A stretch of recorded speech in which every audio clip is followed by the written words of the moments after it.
Riana kembali mencoba menghubungi nomor itu, tapi kali ini bukannya tidak diangkat tapi sibuk.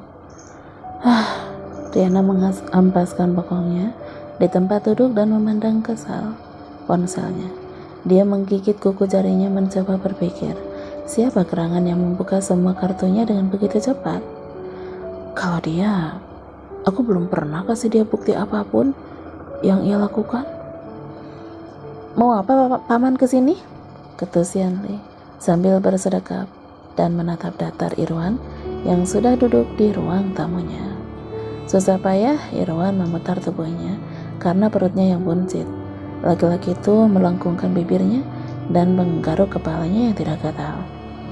Li, apa sudah kau tanyakan papamu? Xianli mendengus wanita itu berjalan pelan mendekati laki-laki itu, lalu duduk di sofa tunggal yang ada di ujung. Kau masih berani menanyakan itu? Jelas-jelas kau sendiri yang menyebabkan semuanya, tapi kau justru menyuruhku bertanya pada papa aku. Irwan, di mana nuranimu? Irwan menggigit bibirnya, dia memandangi lantai dan tidak mampu menatap mata keponakannya itu.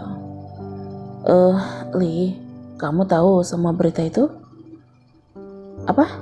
Paman mau bilang kalau semua itu bohong? Begitu? Paman, apa otak paman juga sudah berpindah ke bawah perut? Jelas Xianli. Xianli, kalau bukan karena aku, kau tidak akan punya kesempatan untuk bertunangan dengan Erik. Xianli mengeratkan giginya, dia kemudian mengangkat dagunya dan menyipak rambutnya. Tapi aku juga yang membuat paman bisa bekerja sama dengan The Royal. Sementara itu, Ana, kamu pulang cepat. Riana tersenyum tipis. Dia lantas memeluk Diane dan menyandarkan kepala di bahu pengasuh putranya itu. Kamu lelah? Tanya Diane lembut. Riana mengangguk lemah. Kalau begitu istirahatlah, aku akan membuatkanmu teh dan menyiapkan air hangat di bathtub. Thank you. Diane tersenyum dan menepuk lembut punggung ibunda Evan itu. Sana, masuklah ke kamar. Evan dan Erik belum pulang. Kamu bisa istirahat dengan tenang, suruh Diane. Riana memberi kecupan di pipi Diane, lalu melangkah gontai menuju kamarnya. Diempaskannya tubuh lelahnya ke petiduran dan menatap langit-langit. Semua berita soal Elena kembali mengganggu pikirannya. Bukan sekarang dia ingin membuat Elena dipecat dan mengungkapkan soal plagiat wanita itu. Dia masih ingin mempermainkan wanita itu sebelum pada akhirnya dia mengungkap soal plagiat yang dilakukan Elena. Aku berarti harus menunggu lagi, gumamnya sambil mengusap wajahnya dengan dua tangannya. Oh, sebentar.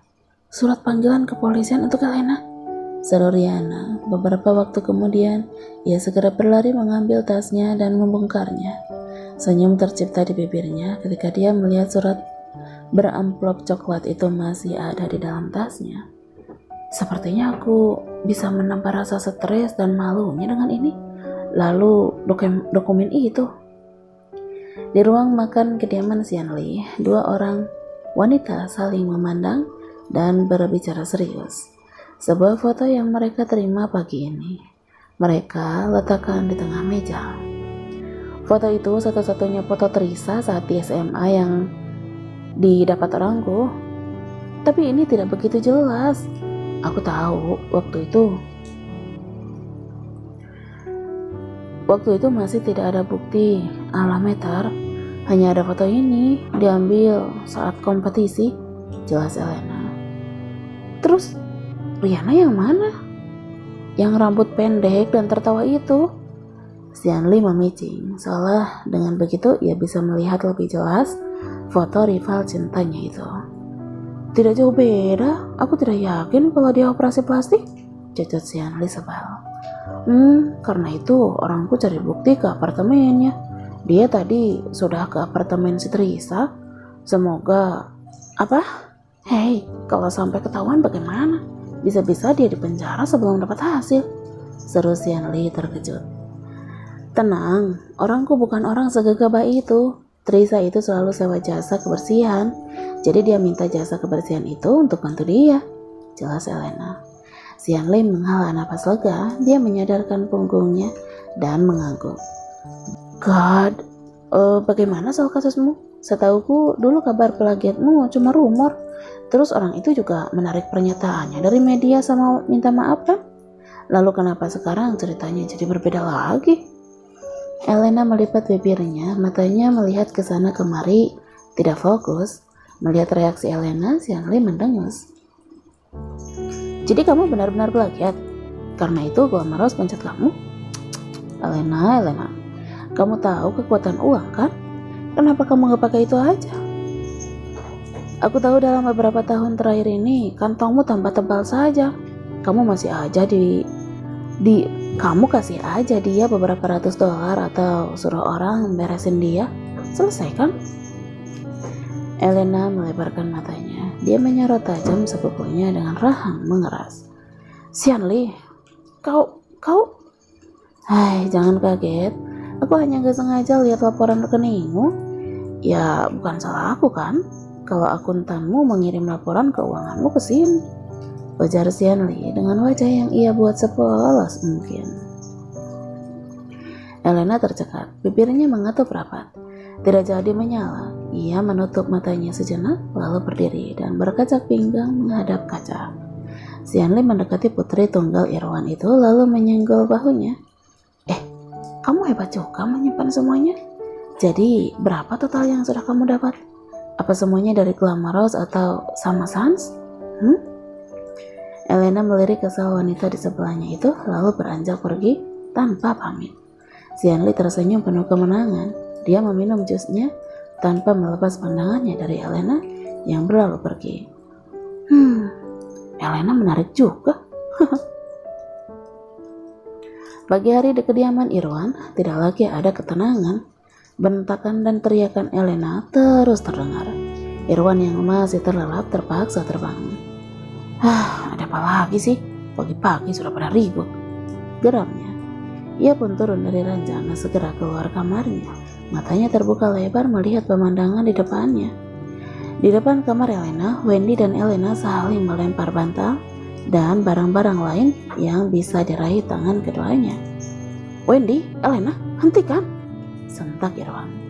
Wendy dan Elena yang saling beradu mulut dan saling lempar seketika berhenti.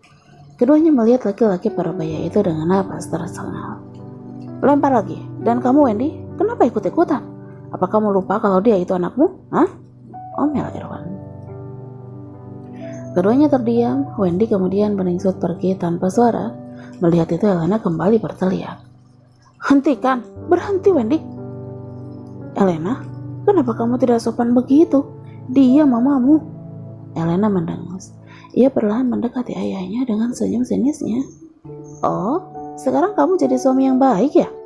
Oke, sekarang lihatlah. Lihat apa yang istrimu lakukan. Karena dia menolak telepon asistenku, akhirnya surat panggilan kepolisian itu sampai ke media. Kamu tahu apa artinya itu?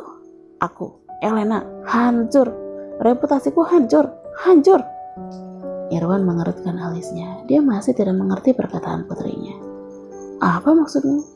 Apa maksudku? Lihat aja itu di Google. Lihat bagaimana aku sudah dipermalukan. Irwan segera berbalik menuju kamarnya dan mengambil gawainya. Benar saja, nama Elena yang dipanggil pihak kepolisian sebagai saksi atas kasus WOW dan dicurigai sebagai dalang di balik insiden Ayu menjadi yang paling teratas di laman pencariannya. Baik di YouTube dan media sosial, nama Elena dicatut bersanding dengan Kathleen dan Iqbal yang sudah ditetapkan sebagai tersangka. Ini, jadi Elena, dia yang... Gosh. Irwan memijat pangkal hidungnya.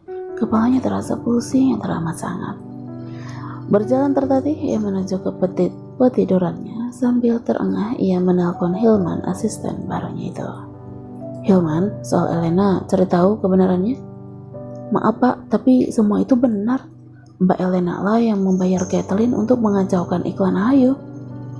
Irwan tidak lagi bisa berkata-kata. Tangannya lunglai bahkan sebelum sempat ia menutup panggilannya.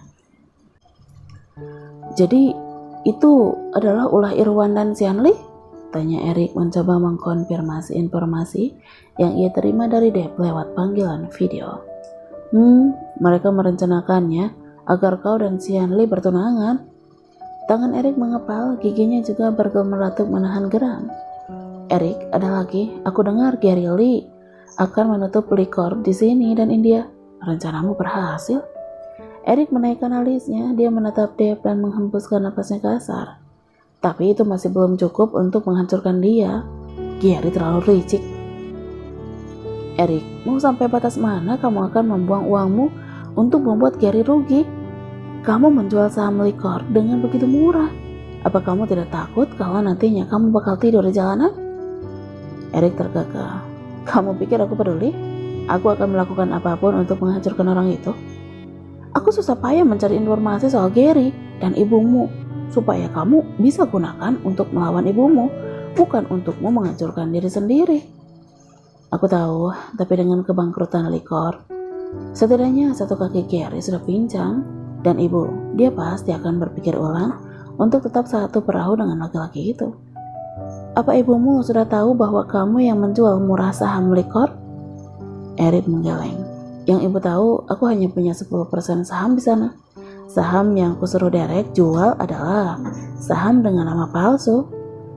Jadi sisa berapa total sahammu di sana? Entahlah, mungkin sekitar 12-15%. Deb terlihat mengacak-acak rambutnya. Dia menatap jengkel sahabatnya itu. Erik, sebelum Gary bangkrut, kamu yang bakal hancur duluan kalau begini. Sahammu di Petrol hanya 11%. Dan di The Royal hanya 30%. Saham terbanyakmu justru di Lee Corp.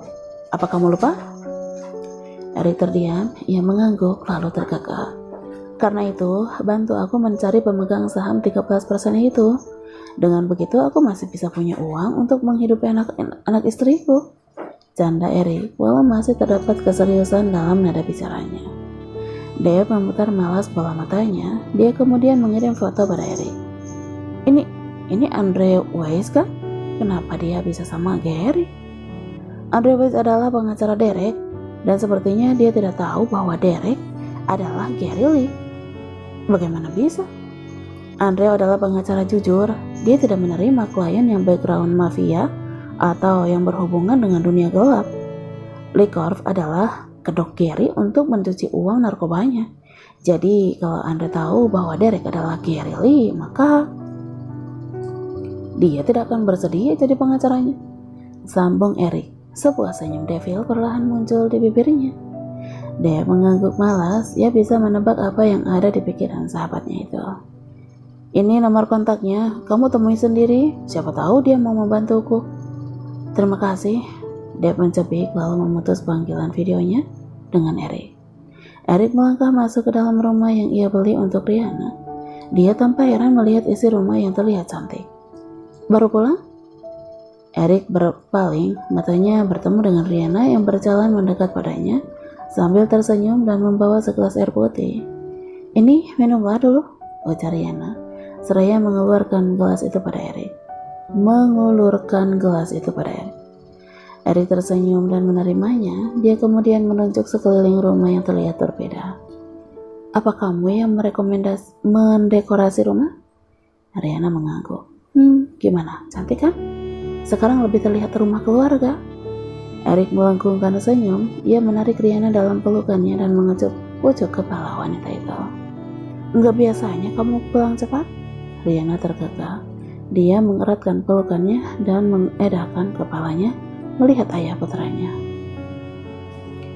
Banyak pesanan sudah selesai, hanya tersisa beberapa baju formal dan untuk acara MPW. Erik manggut-manggut. Hebat, tidak sia-sia dulu aku jadi dosenmu. Rihanna tergelak lalu menyambut celetukan narsis laki-laki itu dengan anggukan. Benar. Keduanya kemudian tertawa bersama. Oke, ayo kita makan malam dulu, ajak Rihanna. Evan sama dia nih